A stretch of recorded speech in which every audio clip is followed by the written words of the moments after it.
তো শুধু জুমার নামাজ পড়লা, বাকি 5 ওয়াক্ত যে পড়লা না, তোমারে কোন শয়তানে বাধা দিছে? তুমি কোন ইবলিসের কথা মতো বাকি 5 ওয়াক্ত নামাজ পড়লা না? এটা তোমারে কোন শয়তানে বলছে? তুমি কি শোনো নাই একজন মুসলমানের উপরে ফজরের নামাজ ফরজ? তো তুমি কোন যুক্তিতে ফজরের নামাজ একদিনও পড়লা না? কোন যুক্তিতে? কি কারণ?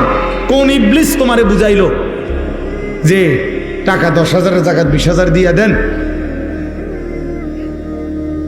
বলে 2,000 টাকা বাড়াইয়া দেন? আরে এটা তো একটা আমল, এটা তো একটি আমল, এটা তো অন্য আমলের বিকল্প নয়। কোনো আলেম, কোনো মৌলবী কোনোদিন বলে নাই যে হে আল্লাহর বান্দা, শুধু দান সদকা যত বাড়িয়ে দিবেন ততই আপনার নামাজ, রোজা, হজ, যাকাত, আপনার হালাল হারাম সব কিছুর কাফফারা হয়ে যাবে, এগুলোর সব কিছুর যথেষ্ট, এরকম বলছে কোনো কেউ আপনাকে? তাহলে আপনি কোন যুক্তিতে বুঝলেন?